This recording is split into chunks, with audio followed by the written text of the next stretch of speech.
Olá,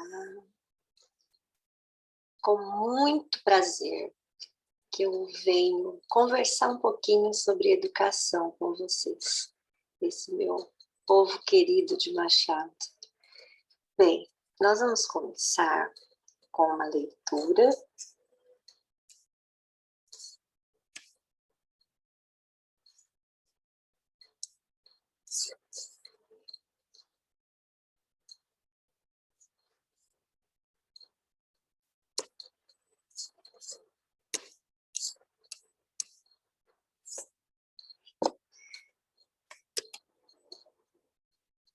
Quem conhece a Val sabe que a Val gosta sempre de começar os encontros com uma leitura, né? E embora o encontro seja remoto, as práticas continuam as mesmas. Porque, na verdade, tudo que a gente sabe que funciona bem, que dá bons resultados, a gente segue fazendo remotamente. Os jornais de Rubem Braga. Meu amigo lança fora alegremente o jornal que está lendo e diz: chega. Houve um desastre de trem na França, um acidente de mina na Inglaterra, um surto de peste na Índia. Você acredita nisso que os jornais dizem? Será o mundo assim? Uma bola confusa, onde acontecem unicamente desastres e desgraças? Não. Os jornais é que falsificam a imagem do mundo. Veja, por exemplo, aqui. Em um subúrbio, um sapateiro matou a mulher que o traía. Eu não afirmo que isso seja mentira, mas acontece que o jornal escolhe os fatos que noticia. O jornal quer fatos que sejam notícias, que tenha conteúdo jornalístico. Vejamos a história desse crime. Durante os 3 primeiros anos, o casal viveu imensamente feliz. Você sabia disso? O jornal nunca publica uma nota assim.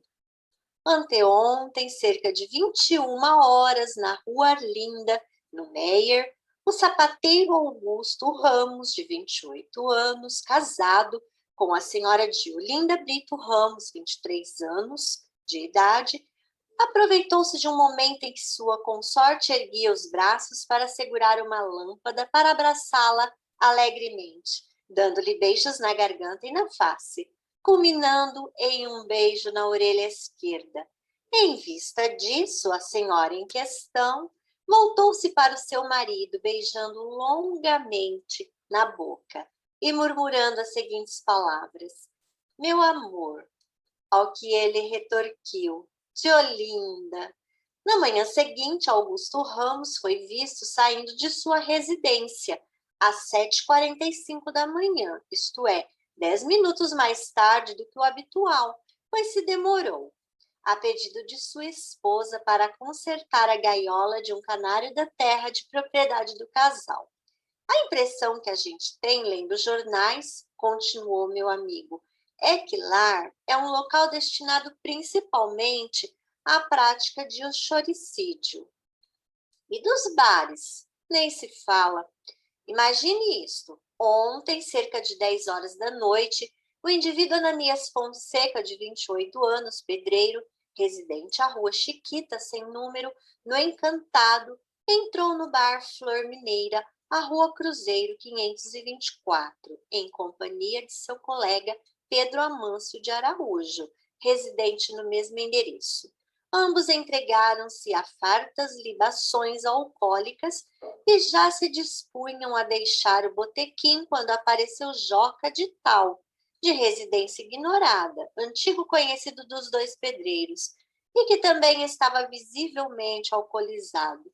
Dirigindo-se aos dois amigos, Joca manifestou desejo de sentar-se à sua mesa, no que foi atendido. Passou então a pedir rodadas de conhaque, sendo servido pelo empregado do botequim, Joaquim Nunes. Depois de várias rodadas, Joca declarou que pagaria toda a despesa. Ananias e Pedro protestaram, alegando que eles já estavam na mesa antes. Joca, entretanto, insistiu, seguindo-se uma disputa entre os 3 homens, que terminou com a intervenção do referido empregado que aceitou a nota que Joca lhe estendia. No momento em que trouxe o troco, o garçom recebeu uma boa gorjeta, pelo que ficou contentíssimo. O mesmo acontecendo aos três amigos que se retiraram do bar alegremente, cantarolando sambas.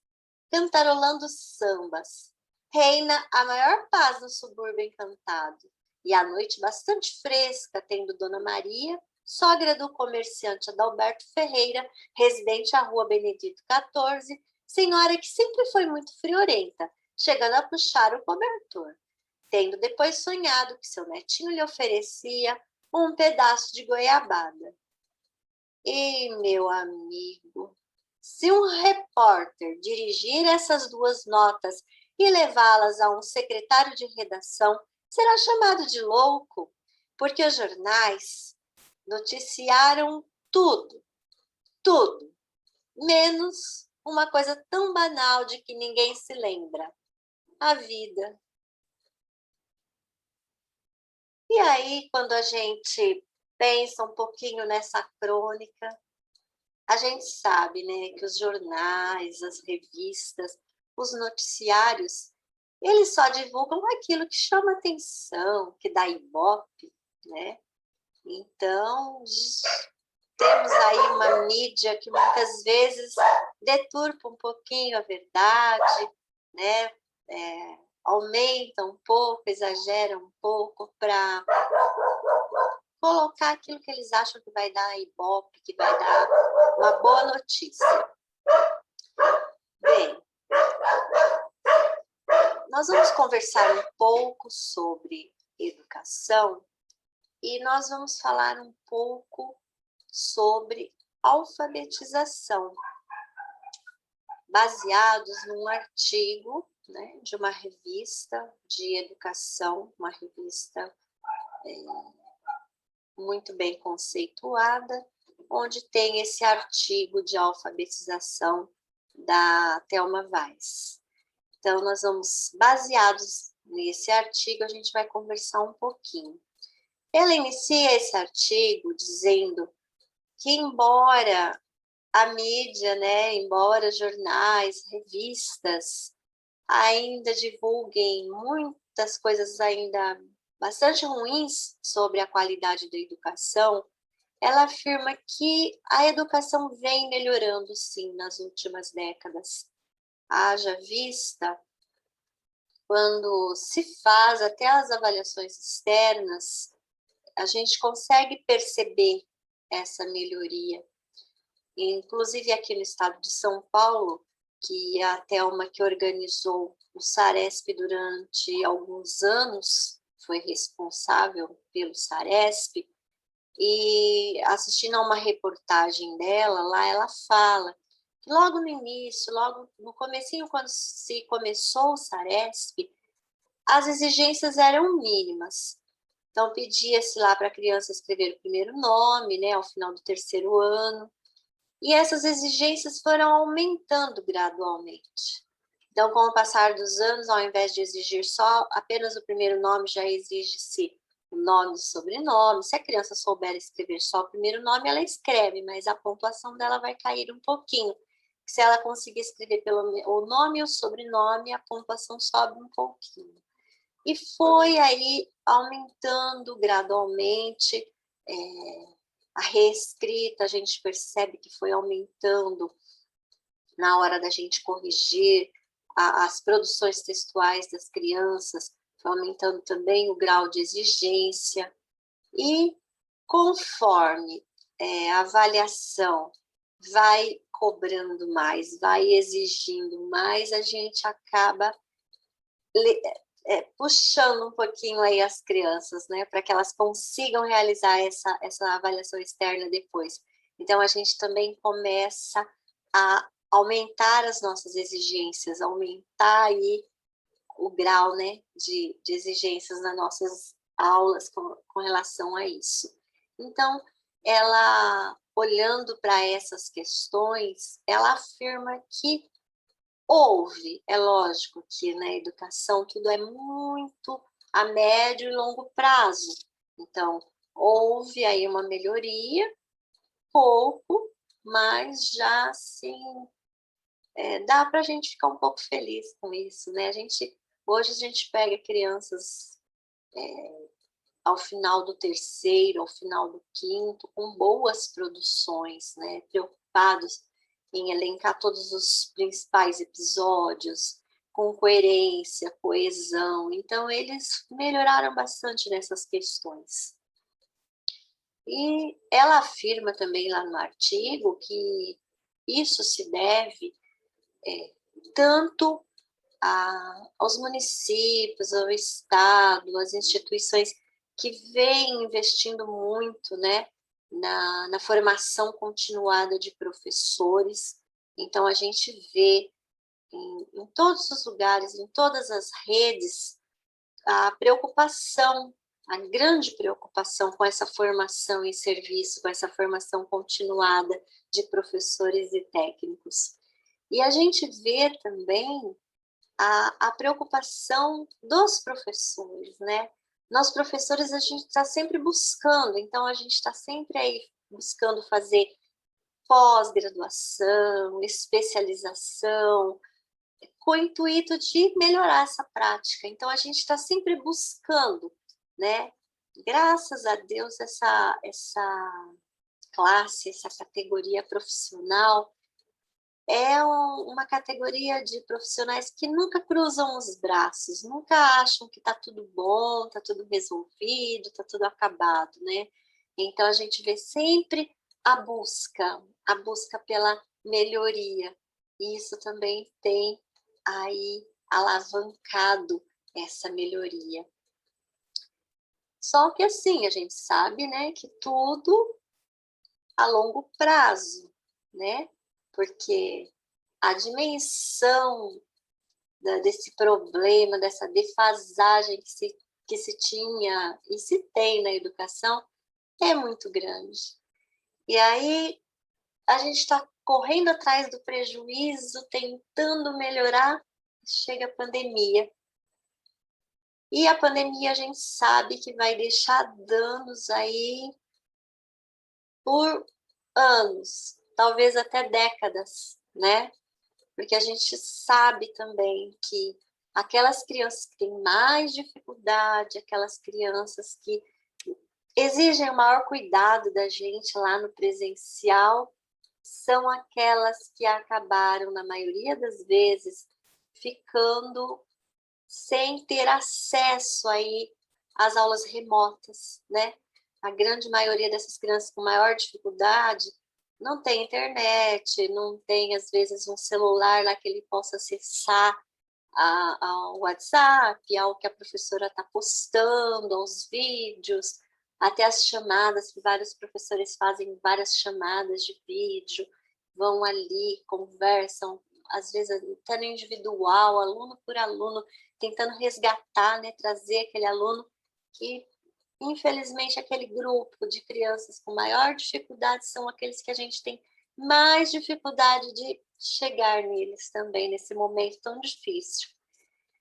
E aí, a gente precisa olhar um pouquinho para todo um contexto histórico da educação aqui no nosso país, né? Então, a gente vê que até o surgimento dos ciclos, que funcionavam em séries e havia retenção em todas as séries, né? A gente tinha números assim altíssimos, um índice assustador ao final da antiga primeira série. Porque ao final da antiga primeira série, o aluno tinha que estar alfabetizado, senão ele não ia para a segunda série. Então, ali era o gargalo. Ali ficavam muitos alunos mesmo, um número altíssimo. E esses alunos, muitas vezes, eram retidos 1, 2, 3 vezes e acabavam se evadindo da escola. Então, seguia em frente aqueles que davam conta, né, de se alfabetizar, eles iam em frente. Aqueles paravam ali ao final da primeira série, repetiam, até sair da escola. E aí, em busca, né, de solucionar esse problema, de pelo menos melhorar um pouco isso, criaram-se os ciclos, né? O ciclo de alfabetização, do 1º ao 3º ano, e depois o outro ciclo, né, do 4º e do 5º ano, para só depois a criança seguir aí para o Fundamental 2. Então, a retenção, na grande maioria dos municípios e no nosso estado, em São Paulo, se dava ao final do 3º ano, ao final do 5º ano. E aí, muitas daquelas retenções que aconteciam lá ao final da 1ª série acabaram ficando para o final do ciclo, né? Onde alguns já reprovavam ali ao final do 3º, outros ao final do 5º, e alguns até reprovavam no 3º e no 5º, né? Então, essas retenções, que eram todas ali na 1ª série, elas acabaram se diluindo aí pelos ciclos. Bem, e quais eram as justificativas para esse número altíssimo de retenção, para esse índice assustador? A grande maioria das justificativas era carência alimentar, falta de estímulo intelectual, carência cultural, problemas psiconeurológicos, deficiência linguística, enfim, todas eram do indivíduo, da família do indivíduo, né? Então, na grande maioria, ficava registrado que não foi alfabetizado, a culpa é sua. A culpa é de quem não foi alfabetizado, né? Então, praticamente todas as justificativas se voltavam para o sujeito, para o indivíduo. Eis que ali pelos anos 80 surge, né, e chega aqui no Brasil a psicogênese da língua escrita. Então, ela é resultado, né, de uma pesquisa da Emília Ferreiro com a Ana Teberoski. A Emília fez o doutorado dela com Piaget, seguindo, estudando, pesquisando o desenvolvimento das crianças, só que depois do doutorado, ela seguiu estudando o desenvolvimento da escrita propriamente dita. Então, ela foi estudar, foi pesquisar com esse foco, olhar para a escrita, como se dava a escrita, como se dava o desenvolvimento da escrita nas crianças. E aí, essa pesquisa deixou bem claro, né? Através dela, a gente conseguiu compreender melhor esses índices escandalosos aí de retenção, que chega, né, ao patamar de ser um genocídio intelectual praticado pela escola. Então, através, né, dessa pesquisa, conseguiu-se ver que, na verdade, mudava o foco. Até então, a gente só olhava para o como, para o método. Então, todas as pesquisas faziam essas indagações, essas perguntas. Como se deve ensinar a ler e escrever? Ou melhor, qual o método mais adequado para se ensinar a ler e escrever? Qual o método mais adequado para a alfabetização? E aí, com a chegada dessa pesquisa, com a chegada desse livro, A Psicogênese da Língua Escrita, porque o livro traz toda a pesquisa, mudou-se essa pergunta. Nós saímos ali da pergunta do como se deve ensinar, qual o método, para como a criança aprende. Então, é uma mudança total de concepção. É uma mudança total. A gente começa a olhar para a criança, a olhar o desenvolvimento dessa criança, para olhar como ela aprende. Então, até então, né? Até a chegada da psicogênese da língua escrita, até nós tomarmos conhecimento dessa pesquisa, a crença que se tinha é que a alfabetização começava e acabava dentro das 4 paredes da sala de aula. Então, o professor ali era o detentor de tudo. Ele que autorizava a criança, agora você vai aprender as vogais. Agora você vai aprender as famílias silábicas. E aí o professor ia ensinando todas as famílias silábicas. Quando ele terminava de expor aí as famílias silábicas, a criança tinha que estar alfabetizada, né? Então, se o professor tinha um método adequado, todas as crianças tinham que chegar alfabetizadas ao final do ano. A que não chegasse, com certeza, o problema estaria nela, e não no método, não na escola. O problema está todinho na criança, né? Eu dei todas as famílias, eu ensinei todas, e você não aprendeu, então você deve ter algum problema. Então, era mais ou menos isso. E também ficava aquela coisa que a criança, antes de chegar na escola, ela não aprendia nada. Lá no meio em que ela vive, né, com os amigos, com os colegas, com os familiares, lá ela não aprenderia nada, ela só iria estar autorizada a começar a aprender quando ela chegasse na escola e aprender apenas aquilo que a professora estava trabalhando. Então, tinha uma época que o final da cartilha chegava a ser até proibido, colocava-se uns grampos lá, umas presilhas, a criança tinha que ficar na lição que a professora estava ensinando.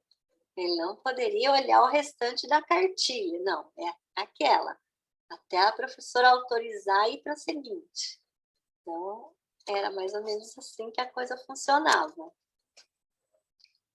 E aí, com essa pesquisa nessa linha psicogenética, a gente começa a olhar para a criança. E o nosso olhar começa a se deslocar para isso. Então, sai um pouco daquele como se ensina e vai para o como se aprende. Então, nessa nova concepção, né, a gente tem aquela criança ativa, inteligente, né? No centro da aprendizagem é a criança lá estudada pelo Piaget, protagonista das suas aprendizagens. Então, a criança começa a ser vista como um sujeito que pensa, um sujeito que constrói suas hipóteses, e ele mesmo, algumas vezes, as derruba por outras novas, e assim ele vai agregando, vai construindo e vai sendo protagonista na construção do seu conhecimento também. Ele não fica esperando que a professora autorize ele a aprender alguma coisa, né?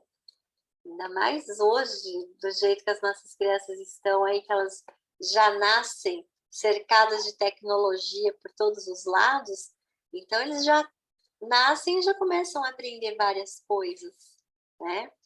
E eles, desde bem cedo, eles vão construindo suas hipóteses de como funciona essa escrita. Muito cedo, eles já começam a perceber isso, eles Principalmente aquela criança que tem muito acesso a livros. A mãe faz uma lista para levar no supermercado, a mãe faz um bilhete, deixa colado lá na geladeira para quem chegar com algumas instruções. A criança vai tendo acesso a tudo isso e ela já vai elaborando, ela já vai criando suas hipóteses, né, com relação como funciona isso, como funciona essa tal dessa escrita.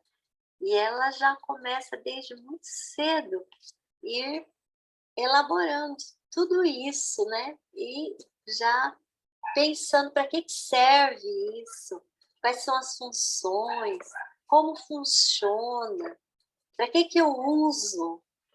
Então, a língua, a linguagem já é um objeto ali na mão daquela criança muito pequena ainda, e ela já está ali, né? Formulando suas hipóteses, construindo e avançando já nas suas hipóteses também. E aí,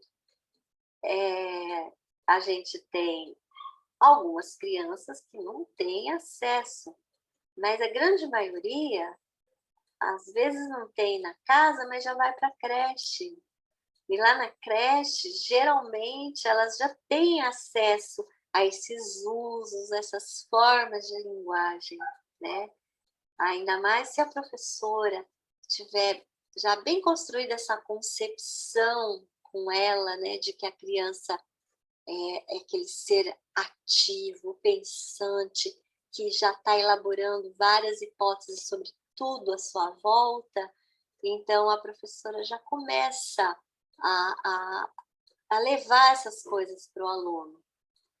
Através de brincadeiras, ninguém vai sentar uma criança de 2, 3 anos lá numa cadeira e vai dar a coordenação de letras para a criança fazer. Não, é tudo muito no lúdico e a criança já vai ter acesso a essas coisas, né?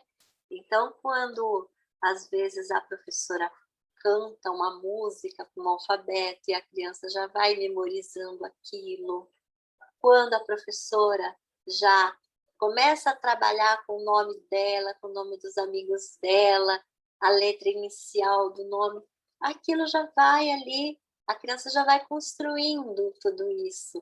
Quando a professora precisa mandar um bilhete para a família e escreve esse bilhete junto com as crianças ali, as crianças não vão escrever nada, mas elas vão participar, né, daquela função social da escrita. Ela já vai perceber para que serve o bilhete, qual a função do bilhete. Ela já vai prestando atenção até em algumas características do bilhete, que tem que ter nesse bilhete para a mãe entender lá o recado da professora. Então, isso tudo a gente já começa a fazer com a criança desde muito pequena. Tudo na base da brincadeira, no lúdico.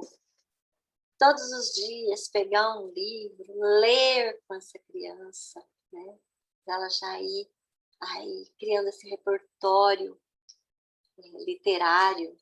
E aí ele já vai, então ele já vai percebendo e ele já vai construindo tudo isso.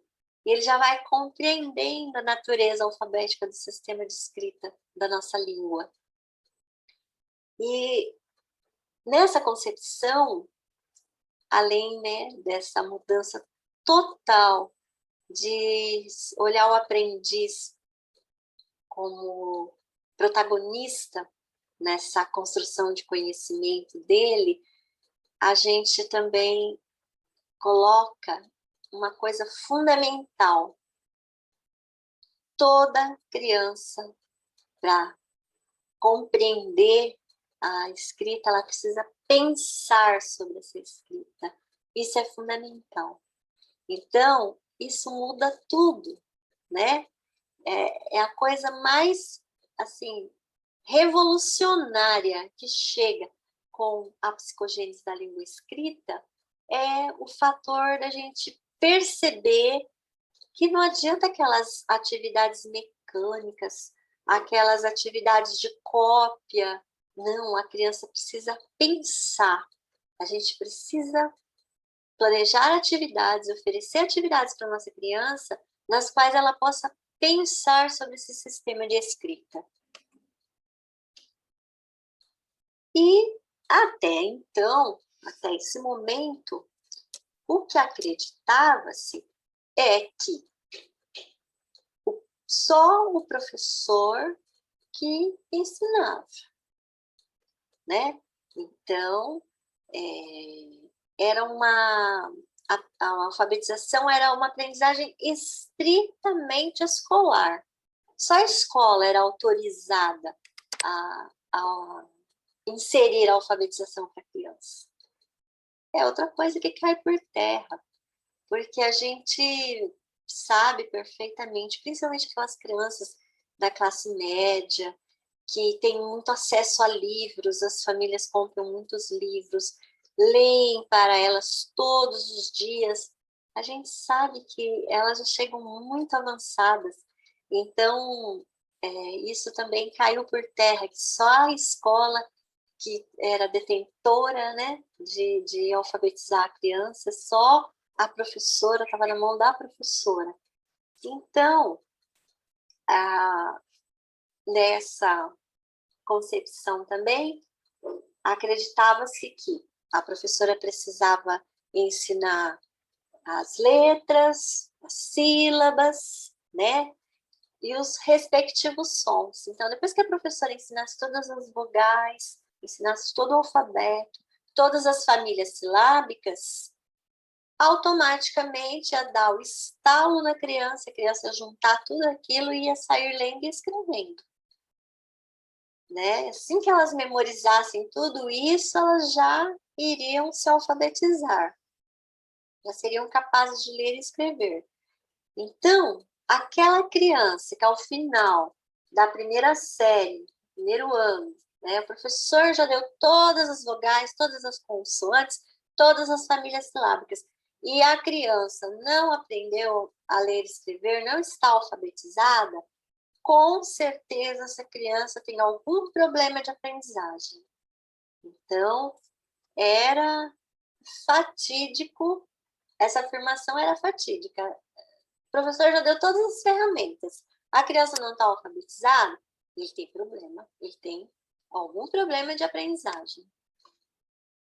E aí, a gente se deparava, e a gente ainda se depara muito com essas atividades de alfabetização, principalmente na internet. Quando a gente vai para a internet e coloca lá no Google atividade de alfabetização, pode ficar tranquilo que vão surgir quilos e quilos, né, desse tipo de atividade. E aí, a gente olha para essa atividade e a gente precisa ter um olhar crítico para ela, né? Qualquer atividade que eu for oferecer para o meu aluno, eu preciso ter esse olhar crítico. Então, a primeira coisa que eu preciso fazer, tá, esse tipo de atividade, para aquele meu aluno que já está alfabético, vai servir para alguma coisa? Não. Ela não vai trazer nenhum desafio para o meu aluno que já está alfabético. Ele praticamente, mecanicamente, automaticamente, ele vai colocar lá as sílabas que estão faltando e pronto. Para aquele meu aluno que está silábico, alfabético, vai trazer um pouquinho de desafio, mas não vai fazer ele pensar nada para fazer ele avançar do silábico alfabético para o alfabético, que é o nosso propósito nesse momento. E o silábico? Pensem no silábico com uma atividade dessa. Ele tem lá uma foca. O silábico, tanto o silábico com valor sonoro convencional como o sem valor sonoro convencional, ele acredita piamente que ele precisa de uma letra para cada sílaba, né? Então, lá em foca, ele já tem duas letras e tem um tracinho ali na frente para ele colocar alguma coisa. Ou ele vai colocar qualquer coisa, ou ele vai copiar do colega do lado, que ele sabe que está um pouquinho mais avançado do que ele, porque a gente acaba deixando isso transparecer também, né? Então ele acaba copiando ali do lado. Ele não vai pensar o que está faltando ali, de forma alguma, porque para ele, na cabeça dele, na concepção dele, na hipótese em que ele se encontra, não está faltando nada, ele já consegue ler foca ali tranquilamente, porque ele vai ler foca. Então, também não vai resolver nada, né? E vai seguir afora aí, né, o funil. Vai estar até sobrando letras para ele já. Foguete, fivela. Está sobrando, a professora quer que eu coloque mais. Então, para o silábico alfabético vai ser terrível. Para o silábico vai ser terrível. Aí, eu tenho outras coisas aqui para olhar para essa atividade e ver. Quando eu estudo alfabetização, quando eu vou lá ver o desenvolvimento da criança, o desenvolvimento da construção da escrita, eu vejo também que, para ajudar a criança, é importantíssimo que eu use uma lista sempre dentro de um campo semântico. Por quê? Aquela criança que não está alfabética ainda, ela vai fazer as leituras de ajuste. Ela vai começar a buscar coisas, ela vai começar... Então, eu pego uma lista dessa, que não está dentro do mesmo campo semântico. Aí tem o desenho. Se eu quero que a criança pense sobre a escrita, eu ofereço o desenho, ela não vai pensar sobre a escrita olhando para o desenho. Então, o desenho aí está errado, não ser do mesmo campo semântico também não é uma boa, né? Não é muito bom. Então, tem vários fatores aí que não fazem dessa atividade uma boa atividade de alfabetização. Então, quando eu for buscar atividades de alfabetização para o meu aluno, eu preciso pensar em tudo isso. Eu preciso fazer com que ele pense, com que ele reflita, levar ele a... Ele está numa hipótese silábica, eu tenho que dar uma desequilibrada nessa hipótese dele para ele avançar, né? E esse tipo de atividade não vai proporcionar isso para o meu aluno. Tem crianças que ficam anos preenchendo esse tipo de atividade e não saem da hipótese que estão. Elas continuam na mesma hipótese. A gente, às vezes, encontra aluno no quarto, quinto ano, silábico alfabético, que não conseguiu avançar na sua hipótese. Por quê? Porque a gente não conseguiu oferecer a atividade certa para fazer ele avançar, né? Mesmo tipo, só muda a família, né? Bem, essas atividades que infelizmente ainda estão por aí presentes, né? Na sala de aula, na internet, né? Às vezes a gente, ai não, Val, eu trabalho com o ler e escrever dentro da concepção construtivista, mas eu dou uma mesclada, então eu dou algumas atividades aí com silabação. Aí, infelizmente, esse tempo que a criança está fazendo esse tipo de atividade, a gente chama de tempo didático perdido. A criança está perdendo tempo fazendo aquilo ali. Não vai fazer ela pensar, não vai fazer ela refletir e, portanto, não vai fazer ela avançar, né? Então, infelizmente, esse tipo de atividade, elas ainda denotam aquela concepção empirista, que a gente vai ensinar primeiro as vogais, depois as famílias silábicas. Em algum momento, a criança vai ter um estalo e vai começar a ler e escrever. E tem criança que, infelizmente, chega lá no quinto ano sem dar esse tal desse estalo. E às vezes nem dá, hora nenhuma, né? Se a gente não proporcionar o tipo de atividade que ela precisa realmente para avançar. Nessa concepção, o professor não considera a necessidade que a criança tem de refletir sobre o sistema de escrita. Então, nessas atividades aqui, não existe reflexão. Se não existe reflexão, a criança não avança. Bom, para que haja essa reflexão, é necessário que o professor ofereça atividades com o quê? Com o nome próprio da criança, dos amiguinhos dela, listas, sempre dentro de um campo semântico. Lista de frutas, listas de animais, listas de produtos de limpeza, de higiene pessoal, materiais escolares. Sempre assim, para que ela consiga pensar sobre aquilo. Texto que se sabe de memória, né? Então, lá dentro daquelas atividades habituais do ler e escrever, tem várias atividades nesse sentido, que vão fazer a criança pensar.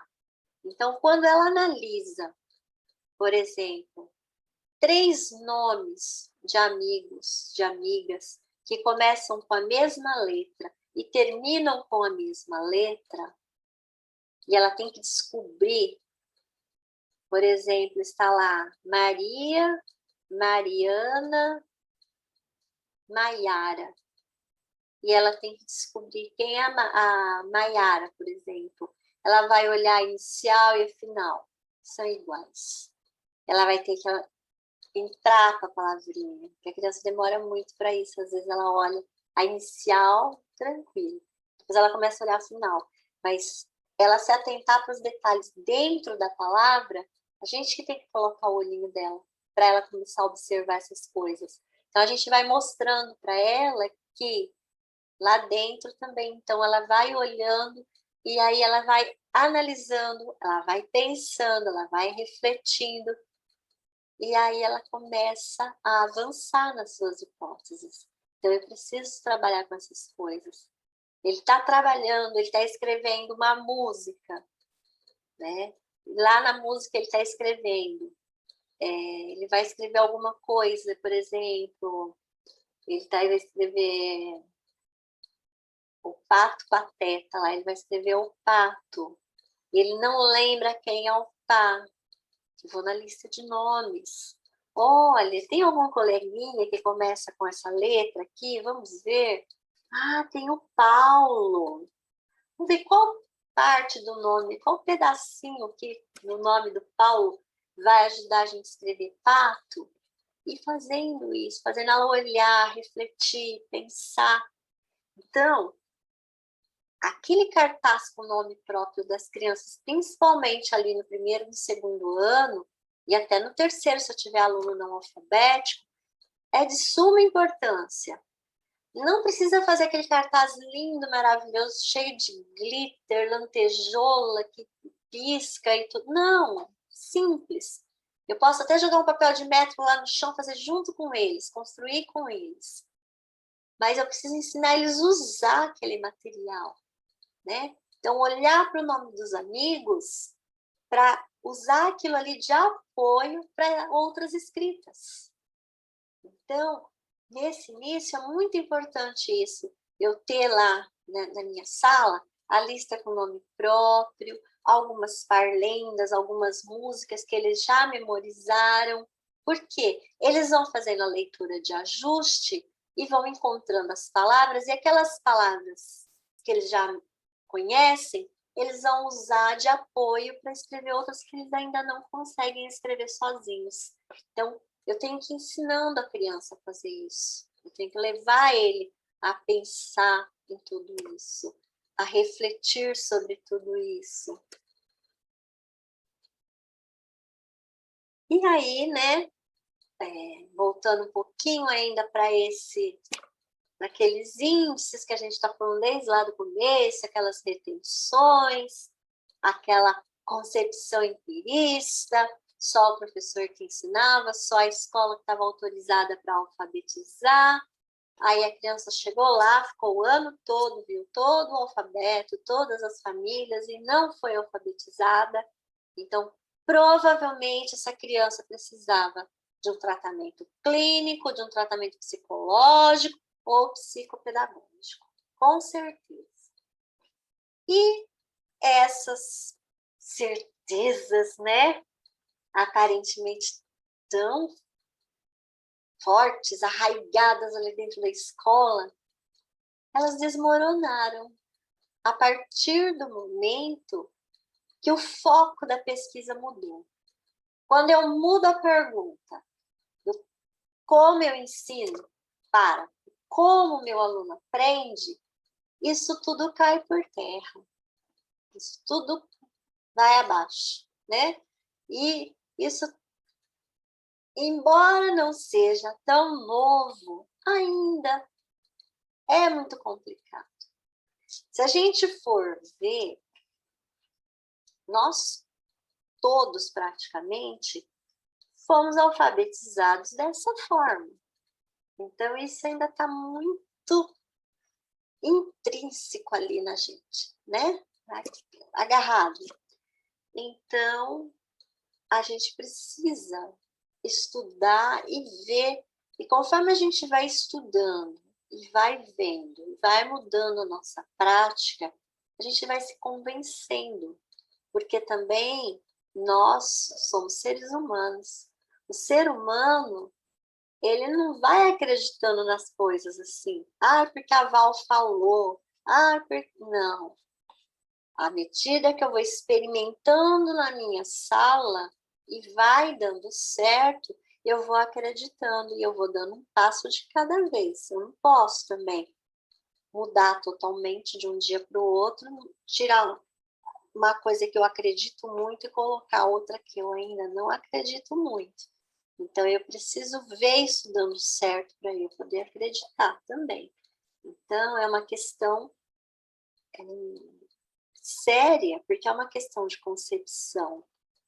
E, às vezes, eu posso ter um discurso construtivista lindo, porque a gente decora, né, aquele monte de coisa lá para prestar concurso e tudo mais, mas às vezes lá na minha prática, lá na minha sala de aula, lá no meu dia a dia, a hora que eu vou alfabetizar uma criança, as minhas práticas ainda são práticas empiristas.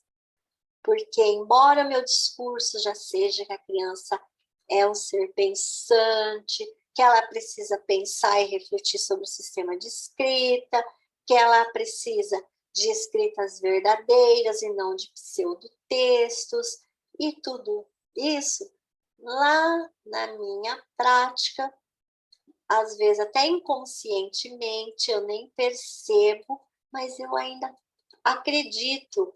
Então, eu ainda coloco lá, complete com sílabas e essas coisas que a gente sabe que não vai fazer a criança pensar, não vai fazer a criança refletir sobre o sistema de escrita. E aí, essas ideias foram assumindo formas inesperadas, né? Por quê? Até tem um vídeo do antigo Letra e Vida, ainda que o Letra e Vida é bem antigo, mas ao mesmo tempo, em alguns pontos, eu gosto de buscar alguns recortes que tem coisas muito atuais lá. Então, eu acho muito interessante quando ela pergunta para uma menina se ela sabe escrever determinada palavra, e ela fala que não, porque a professora ainda não ensinou aquela palavra para ela. E aí, as que ela escreve de memória, que a professora já ensinou, que na verdade ela já memorizou, não que ela saiba escrever, ela memorizou, ela escreve de forma alfabética. E as que ela ainda não sabe escrever, segundo ela, porque a professora ainda não ensinou, ela escreve de forma silábica. Então, é super interessante isso. Ela, por exemplo, acho que ela escreve cavalo de forma alfabética, com todas as letras, cavalo, porque a professora já ensinou, então, na verdade, ela já memorizou essa palavra, né? E aí, quando a Thelma pede para eu escrever vaca, ela fala que ela não sabe escrever, que a professora não ensinou ainda.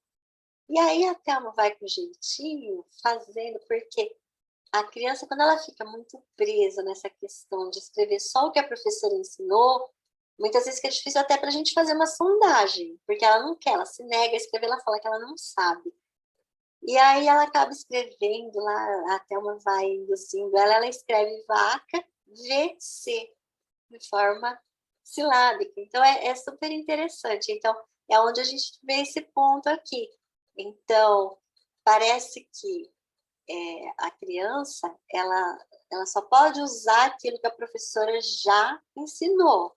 E ela tem que acumular aquelas informações da professora. Agora, quando a gente pega uma criança e faz uma sondagem e pega a escrita espontânea dessa criança, parece que ela está inventando uma outra escrita. Por quê? Vai depender da hipótese que ela está, né? Então, se ela está silábica, é uma letra para cada sílaba. Então, tudo aquilo que a professora ensinou de babebi bobu lá, cai por terra. Porque aqui na escrita dela, na escrita espontânea, ela vai usar uma letra para cada sílaba. Então, é muito interessante essa questão também. E tem outra coisa, sempre tem a mesma ordem, né? A criança sempre começa pré-silábica, depois ela avança para o silábico sem valor, depois ela vai para o silábico com valor, silábico alfabético e alfabético. Sempre nessa ordem. Só que assim, tem criança que passa de uma hipótese para outra muito rápida, quase pula. Quanto mais ela reflete, pensa e avança, às vezes esse processo é muito rápido. E nós também nos deparamos com algumas crianças, aquelas que têm muito acesso à escrita desde muito pequenas, que às vezes já chegam lá na escola na nossa mão, já silábico alfabético, às vezes ele já passou lá por todas aquelas outras hipóteses lá e ninguém às vezes nem percebeu, na verdade, porque ele está ali sendo bombardeado por leitura, vendo a mãe escrevendo bilhete para mandando o WhatsApp, né? Hoje em dia o WhatsApp e a criança tentando, e eles mesmos pegam o celular da mãe e vão procurar os filmes, os desenhos, o que eles querem, então já estão ali, eles estão dentro desse mundo escrito nosso, né? Então eles já vão avançando, já vão conhecendo. E aí a gente vê aqui, né, a sequência do Bruno, 7 anos.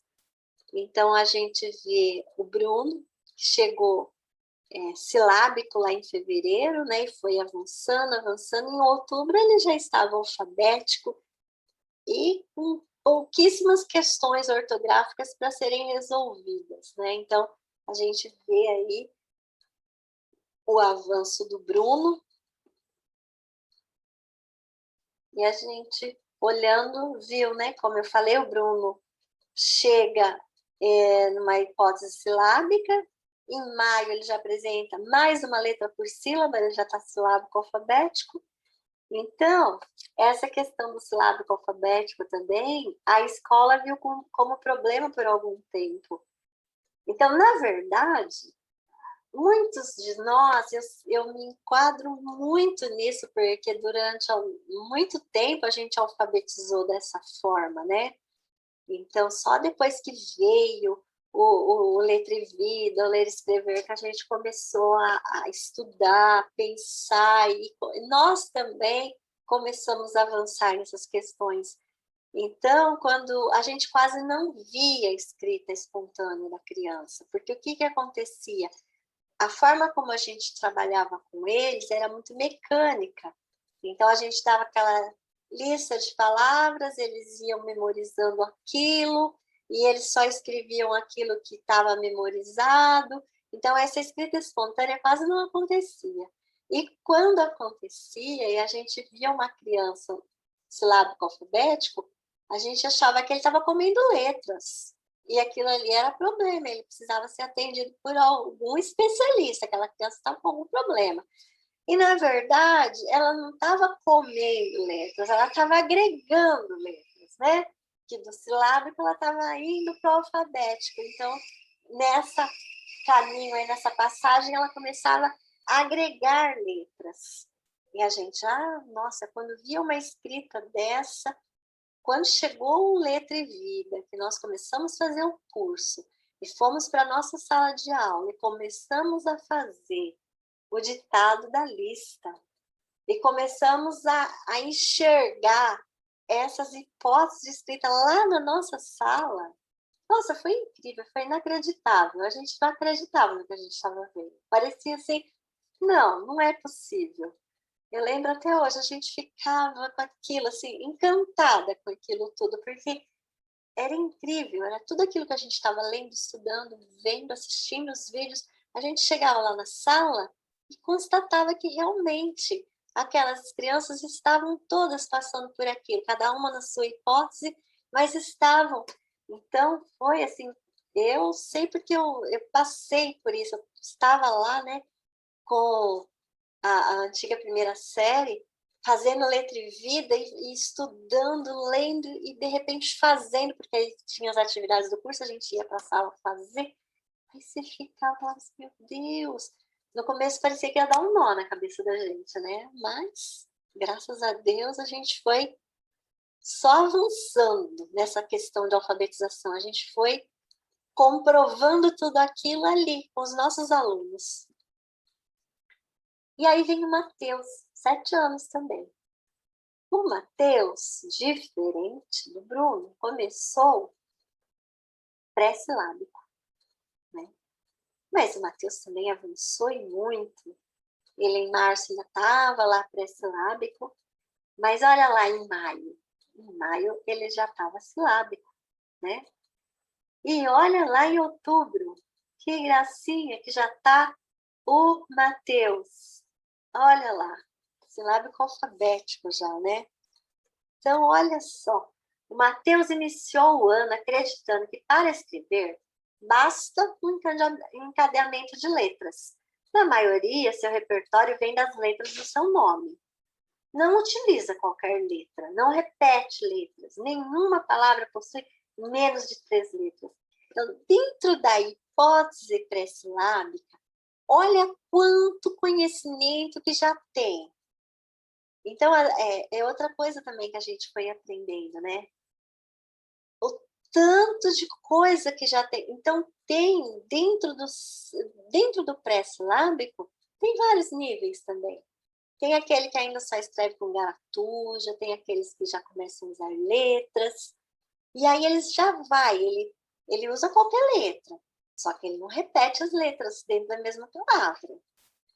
Ele já tem também na cabeça dele que ele tem que ter pelo menos 3 letras. Menos de 3 letras, não dá nem para ler, não é palavra. Então, olha só, ele já tem tudo isso. O Mateus, em maio, chega à conceitualização que Bruno iniciou o ano. Então, olha só.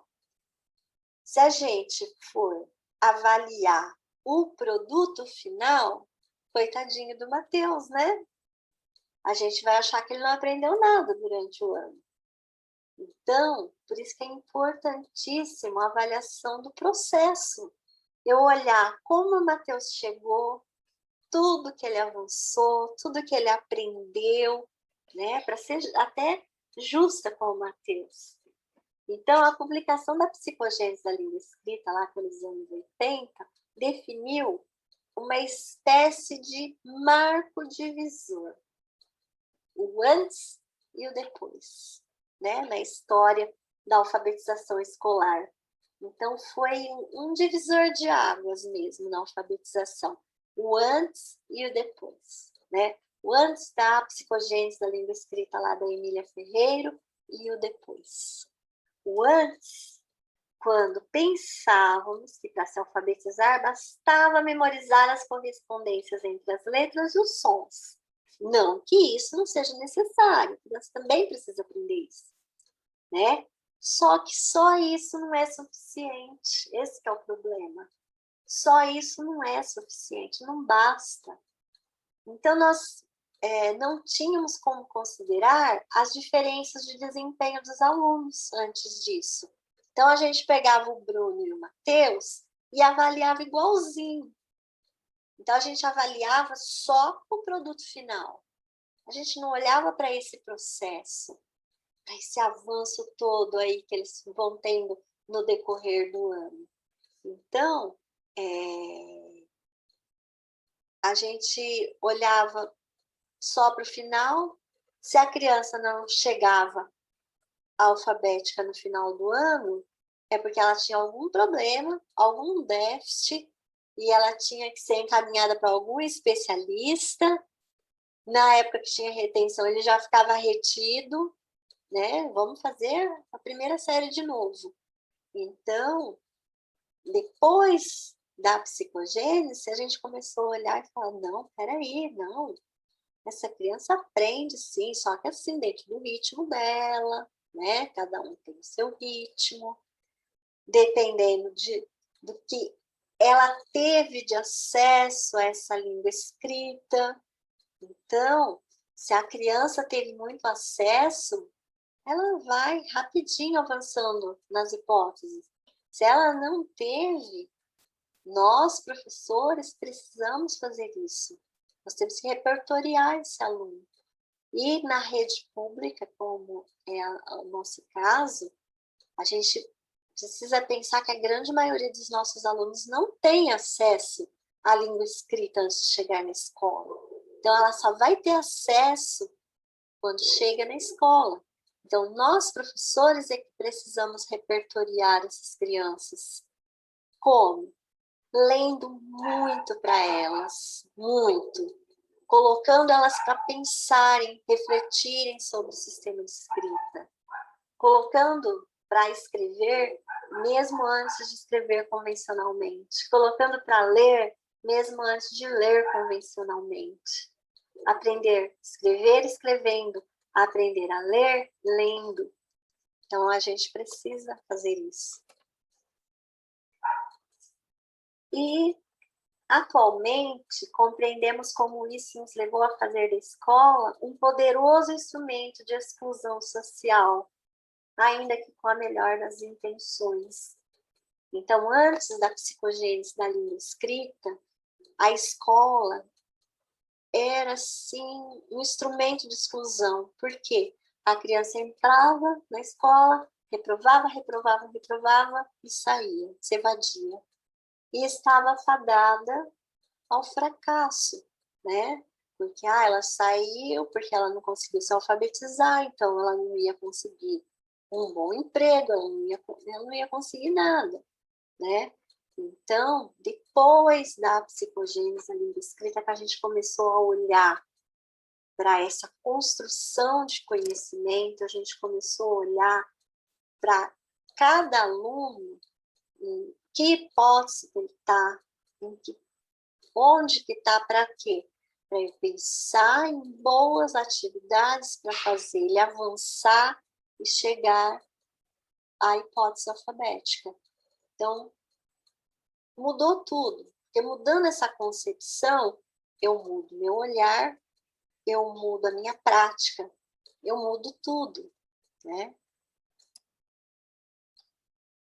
Bem, sobre as aprendizagens do sistema alfabético de escrita, a Thelma fala também que quando eles escreveram os parâmetros curriculares nacionais da língua portuguesa, ao invés da alfabetização aparecer em língua escrita, usos e formas, foi colocado em análise e reflexão sobre a escrita, até para ser coerente com essa nova concepção. Então, não tinha sentido eles colocarem a alfabetização lá na língua escrita, usos e formas. Por quê? Porque essa concepção acredita piamente que, para se alfabetizar, a criança precisa analisar e refletir sobre a língua. Então, ela foi colocada, né, de acordo com essa concepção, da forma mais coerente possível, dentro de análise e reflexão sobre a língua.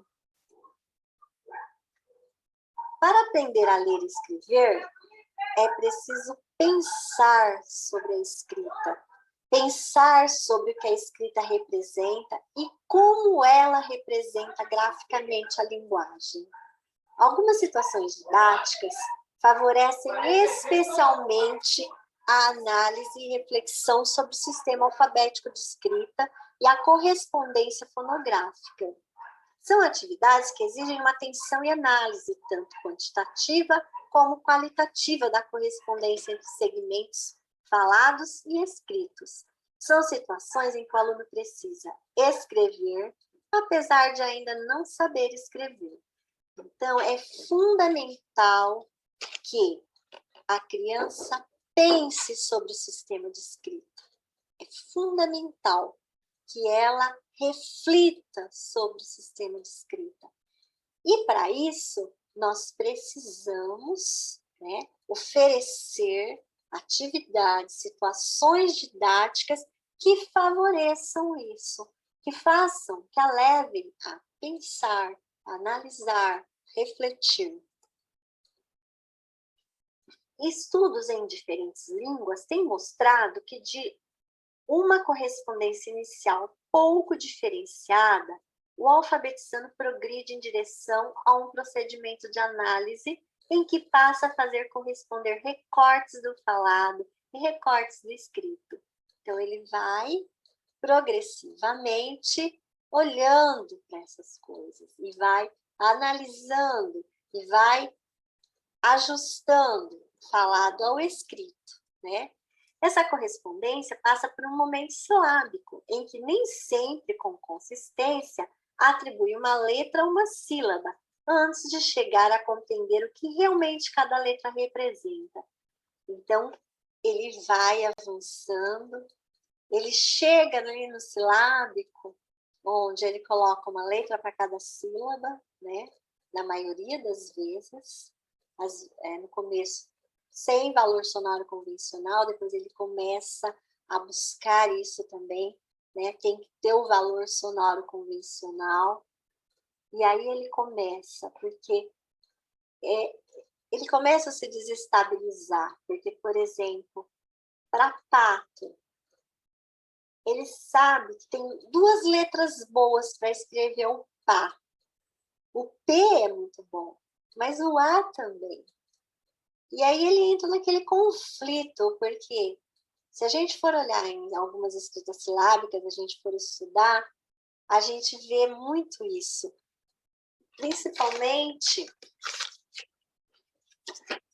nesse livro aqui, da Emília Ferreiro, é um dos últimos que ela escreveu, O Ingresso na Escrita e nas Culturas do Escrito. Ele traz muito isso, essa questão do silábico. Ora ele coloca a vogal, ora ele coloca a consoante, e aí ele vai avançando no que a gente coloca ele para refletir, e ele começa a perceber, não, o P é muito bom para escrever o Pá, mas o A também é. E aí ele começa, né, a agregar letras, porque ele começa a perceber que as duas são boas para escrever aquilo, e ele vai avançando, né, até chegar na hipótese alfabética. Nas atividades de escrita aqui referidas, o aluno que ainda não sabe escrever convencionalmente precisa esforçar-se para construir procedimentos de análise e encontrar formas de representar graficamente aquilo que se propõe a escrever. É por isso que esta é uma boa atividade de alfabetização, havendo informação disponível e espaço para reflexão sobre o sistema de escrita. Os alunos constroem os procedimentos de análise necessários para que a alfabetização se realize. Então, a gente tem que estar sempre oferecendo essas atividades que façam ele refletir, que façam ele analisar, que façam ele pensar. Então, as propostas de escrita mais produtivas são as que permitem aos alunos monitorarem a sua própria produção. Então, eles vão monitorar, eles vão analisar, eles vão tirar, colocar, ler, reler, né? Mesmo que parcialmente. A escrita de listas ou quadrinhas que você sabe de cor, permite, por exemplo, que a atividade seja realizada em grupo e que os alunos precisem se pôr de acordo sobre quantas e quais letras vão usar para escrever. Bom, aí a gente vai se deparar com um grande obstáculo. Por quê? Na alfabetização, principalmente na alfabetização, o principal é a interação entre as crianças. O principal é isso daí, eles negociarem, né? Eu estou com uma dupla lá, os dois são silábicos, um está predominando na vogal, o outro está predominando na consoante. Eu coloco esses dois para escreverem juntos, meu Deus, vai sair até fumacinha daquela dupla. Mas os dois vão avançar, porque eles vão começar a perceber coisas na escrita do outro e na escrita dele. Só que agora, isolamento social, não posso colocar duas crianças sentadas juntas, em hipótese alguma, para escrever nada junto. Então, é a hora que eu preciso pegar essas boas atividades, que eu sei que vão ajudar meu aluno a se tornar alfabético, e eu vou ter que pensar em formas, em maneiras, né, de colocá-los juntos sem estarem juntos. Então, como que eu vou fazer isso? Eu vou ter que sentar com os meus colegas, com a minha coordenadora, e eu estou à disposição também, para a gente pensar em coisas que a gente pode fazer para fazer essa criança ter essa interação, mesmo que não esteja sentado um do lado do outro, né? Então, o que que eu posso fazer? Eu posso, na lousa, né, pegar a escrita de duas crianças e fazer o confronto lá, né? Isso quando eu começar a voltar para o presencial, lá, aquela porcentagem que vai começar a voltar para o presencial. Eu posso, no remoto, fazer reunião no WhatsApp que comporta até 4 pessoas, então eu posso juntar 2, 3 crianças para elas pensarem ali sobre a escrita de colegas. Se eu tiver uma classe que tenha mais acesso à internet e tudo mais, que eu conseguir trazer para o Google Meet, também dá para trazer algumas crianças, um grupo pequeno, para pensar sobre a escrita de algumas palavras, do nome deles, de parlendas, de texto que você sabe de memória. Então, eu preciso ter essa conversa com mais de uma criança e eu vou ter que pensar em estratégias, né? Eu vou me valer aí do tecnológico, eu vou pensar em estratégias para fazer isso, para fazer as crianças conseguirem trocar aí essas ideias. Cabe ao professor que dirige a atividade escolher o texto a ser escrito e definir os parceiros em função do que sabe acerca do conhecimento de cada aluno, de que cada aluno tem sobre a escrita. Então, eu preciso fazer uma boa sondagem.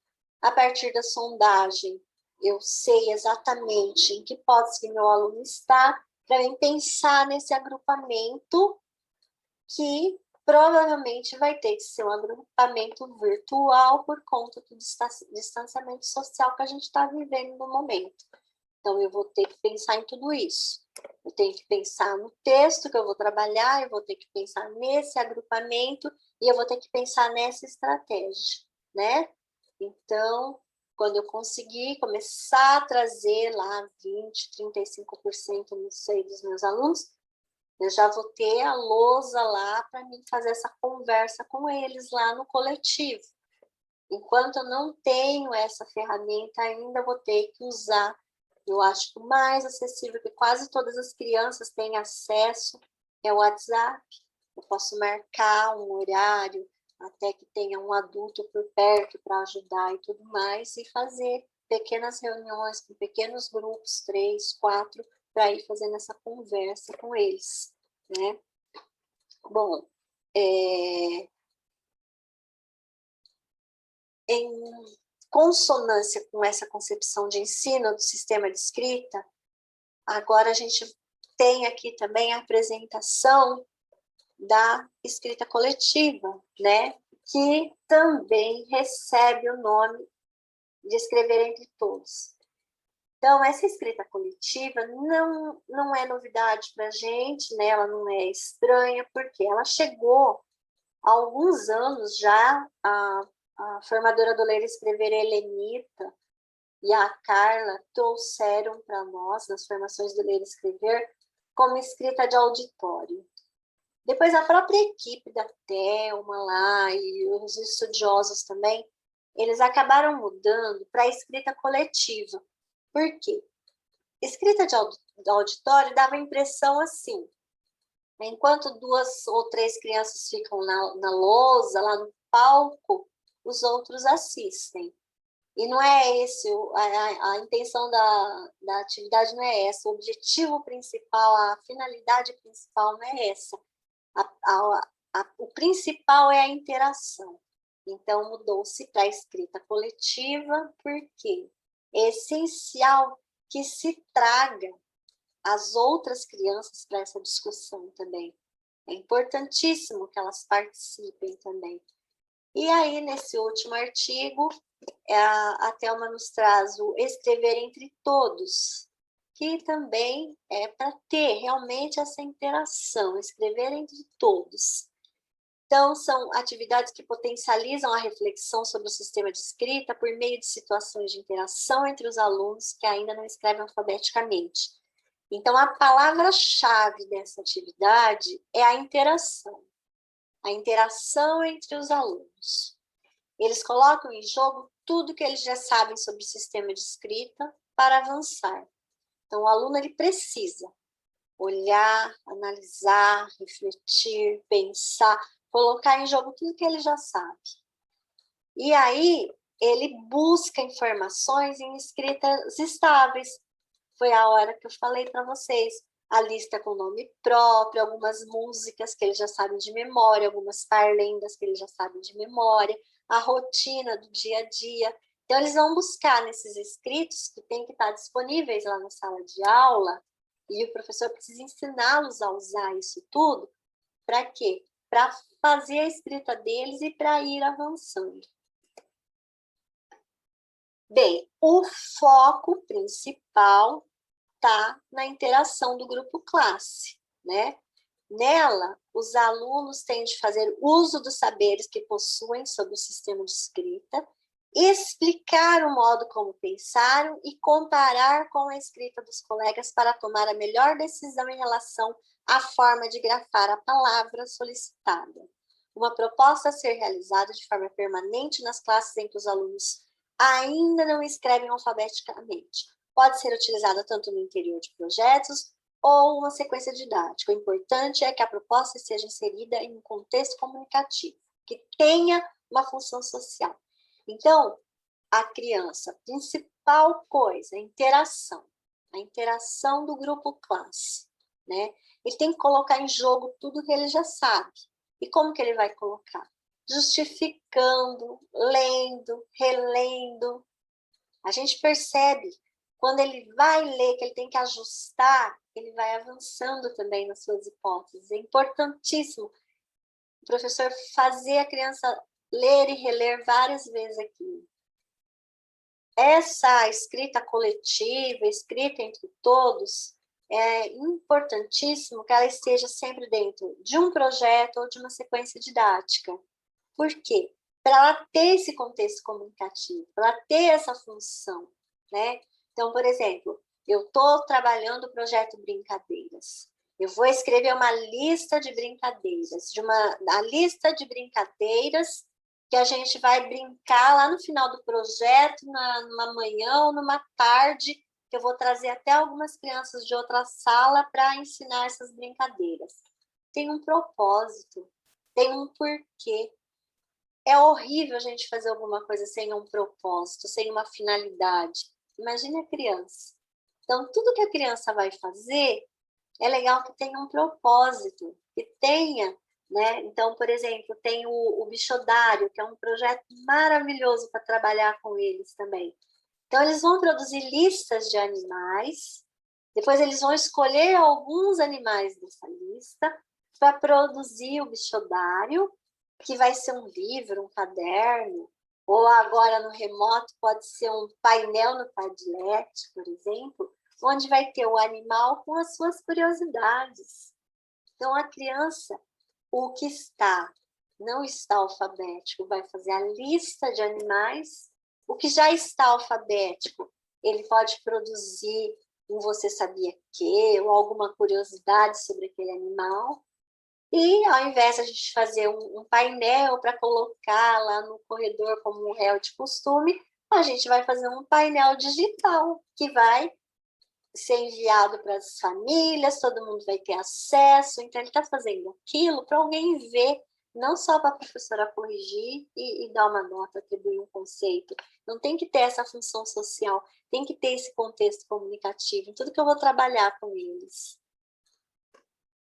Então, a escrita de auditório, escrita coletiva ou escrever entre todos são a mesma coisa, né? Então, é o quê? Uma atividade de interação do grupo classe. Então, o principal objetivo, a principal finalidade é isso, é essa interação. Então, a atividade de escrever entre todos é extremamente favorável para levar os alunos a pensar sobre os seus saberes e, consequentemente, organizá-los pelo simples fato de aprenderem uns com os outros a partir de uma boa situação didática, bem planejada pela professora.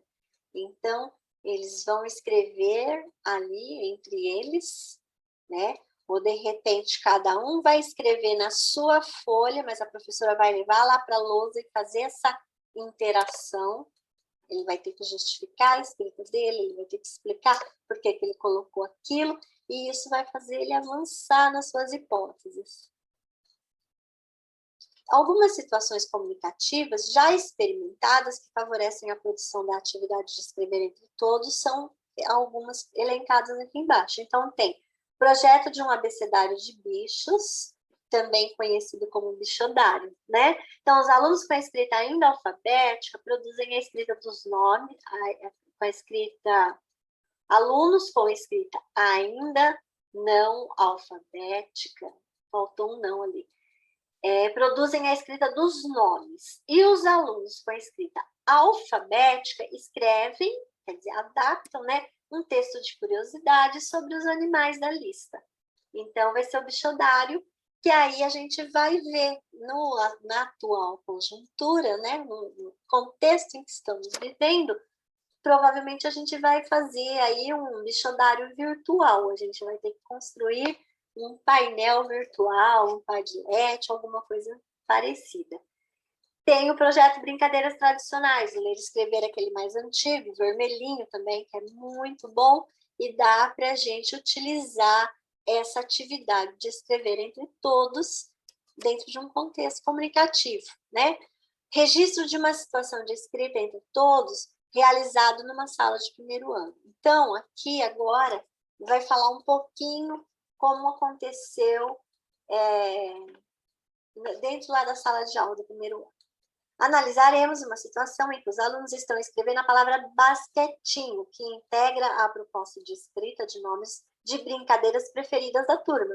A escrita é realizada por uma dupla no quadro e com giz, e as demais crianças da sala estão observando. Episódio basquetinho. Então, a gente vai assistir um pedacinho do basquetinho.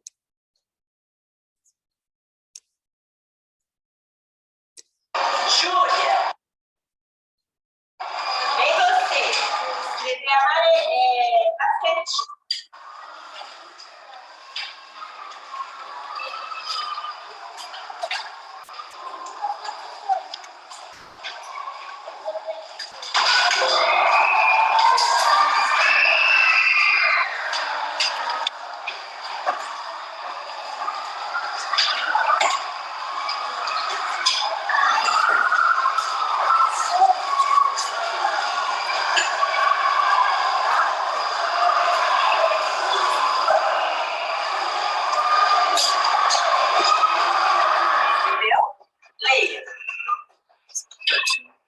Renata, vem cá.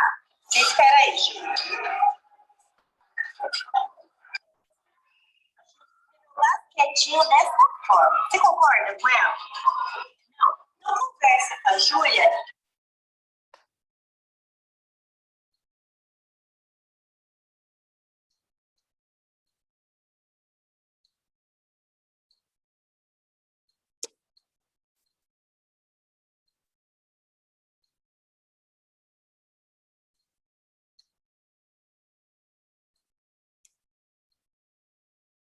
E as duas juntas escrevam novamente basquetinho. Mas aí vocês conversam, tá bom? Sala alta.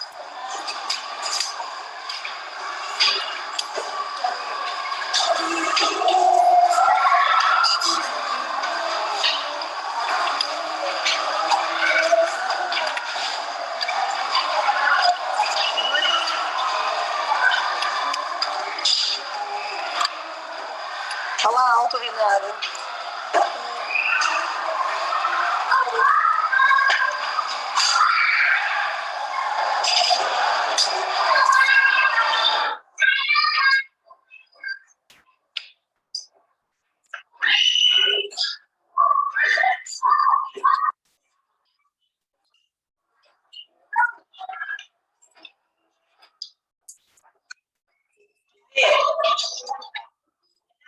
Leia para mim.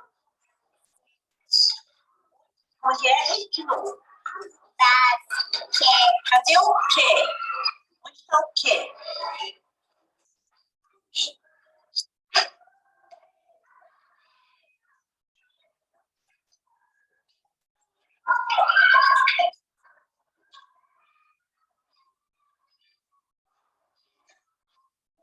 Esse agora ficou melhor.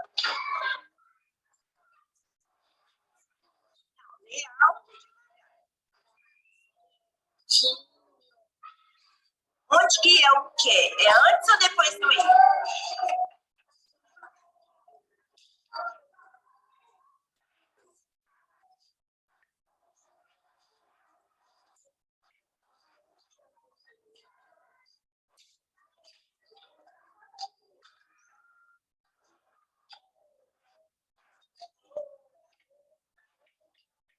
Deixa eu ver escrito aqui, Renata.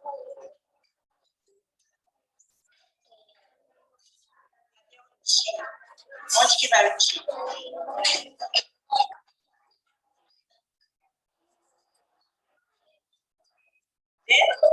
Não leio.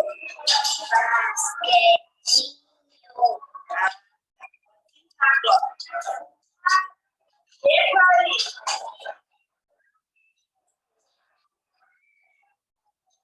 Alice, olha como que a Renata e a Júlia escreveram basquetinho dessa forma.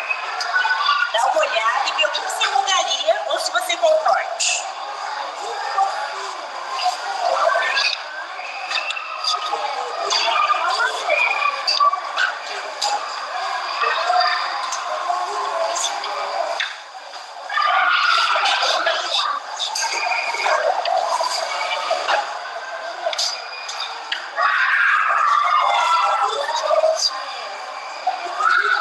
Viu?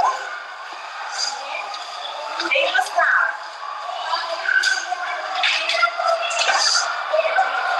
Olha como que ela escreveu, a Clara escreveu basquetinho desse jeito. Você concorda com ela?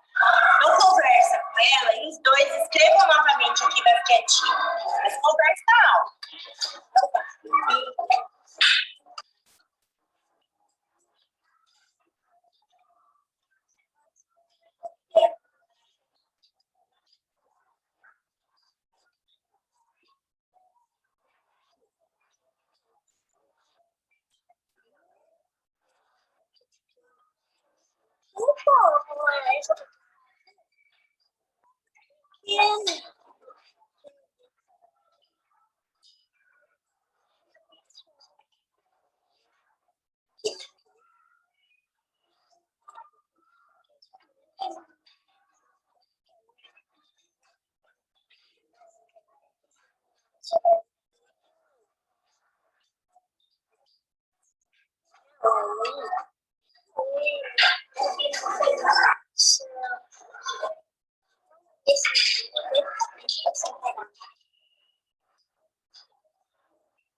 Entenderam? Então, leio. Acho que é ti. Onde está o ti? Onde que está, Gustavo?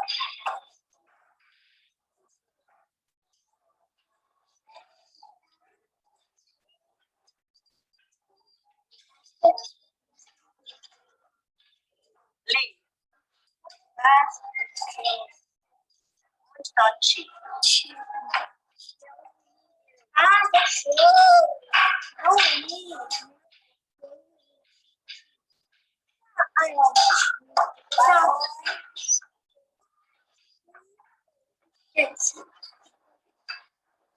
Certo? Tá.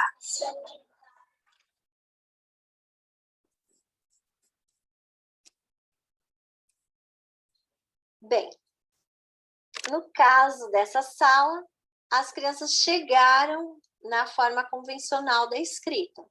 Não é necessário. Se chegar, ótimo. Se não chegar, também não precisa se preocupar.